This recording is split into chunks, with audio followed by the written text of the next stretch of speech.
Oi, pessoal. Ontem o assunto foi parar em fobias. Não sei como e nem porquê. Talvez porque eu estivesse lembrando de uma conversa com meu netinho de 15 anos, que defende a ideia de que os homens não podem ter medo, porque os homens foram feitos para enfrentar, para defender. Discutimos muito sobre esse assunto, até o momento em que ele me mandou uma, um videozinho em inglês falando exatamente sobre a tese que ele defendia. Foi essa a origem do assunto, sim. Eu levei o vídeo e a conversa para minha prof de inglês, a teacher Marisa. Falamos então sobre coragem, sobre medo. Eu lembrei de um evento ocorrido há muitos anos atrás, em que eu tinha tido uma cirurgia e um tempinho após essa cirurgia, eu estive no centro, mais precisamente na Galeria Malcom, para pagar uma prestação do automóvel e não sei porquê, era em dinheiro. Eu estava com medo.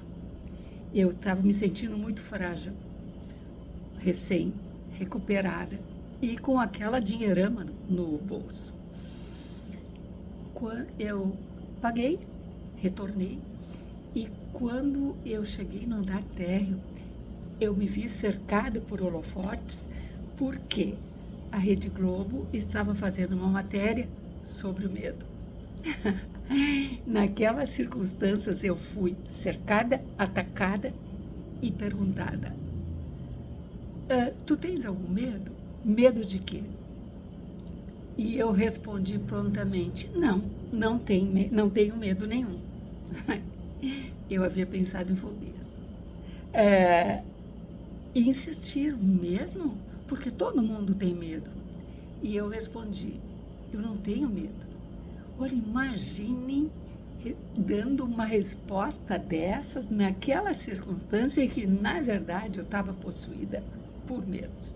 Mais precisamente pelo medo de ser assaltada em função do dinheiro que eu tinha levado até a financeira.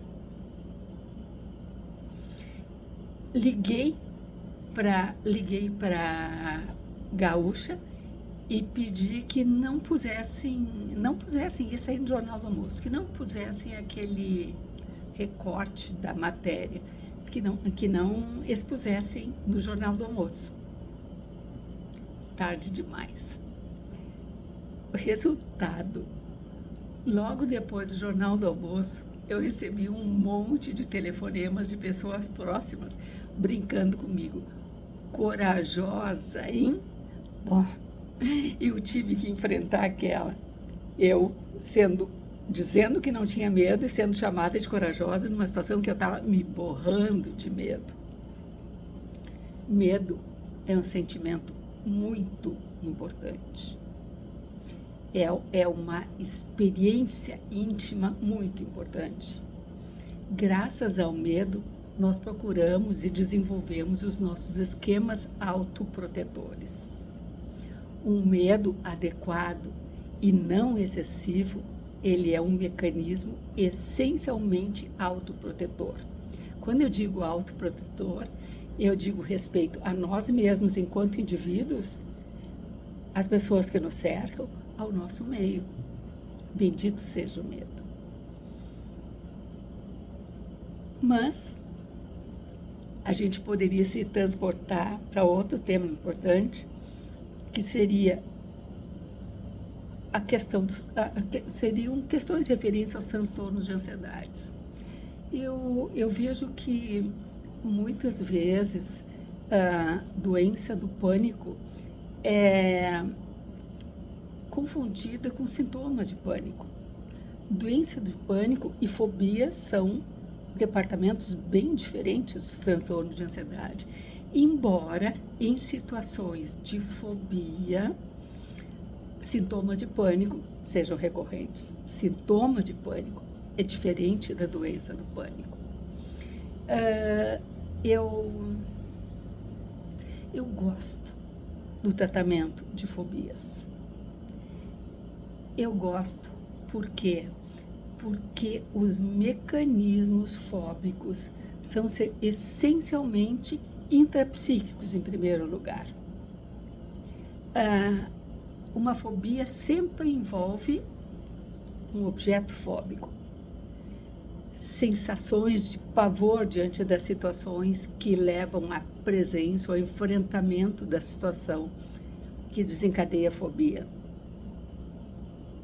E sim, diante de momentos de pavor, os sintomas são de pânico, medo da morte, taquicardia, suor, necessidade de fugir. O mecanismo básico dos quadros de fobia é o mecanismo de evitação. Agora, não se trata apenas de um processo intrapsíquico. Por quê? Porque frequentemente os quadros de fobia envolvem o aspecto sistêmico. O meio, de alguma forma, ou não sabe agir ou age mal, ou precisa de algum parceiro fóbico para que represente os medos subjacentes a esse meio, a esse contexto. Mas um aspecto bem interessante é que o paciente fóbico, no geral, tem aquele a que se denomina, se reconhece de objeto acompanhante. É alguém que, de alguma forma, representa a proteção, quer ajudá-lo, mas pode muito bem, através das suas ajudas, estar reforçando os sintomas e o transtorno. A fobia faz parte dos transtornos de ansiedade. E a fobia, sim, ela pode ser tratada, ela pode ser minimizada, os sintomas podem ser minimizados através de ajudas psiquiátricas, entre elas o uso de medicamentos, sim, pode ser atenuada, mas dado o seu teor simbólico e dado ao contexto sistêmico, o tratamento por eleição é a psicoterapia. É fascinante a gente ver o paciente fóbico decodificando símbolos, se encorajando a correr riscos e superando dificuldades. E como esse tipo de tratamento, de alguma forma, envolve o meio do qual ele participa. Bom, parando por aqui, que esse vídeo já ficou longo demais. Beijinho para cada um e até a próxima!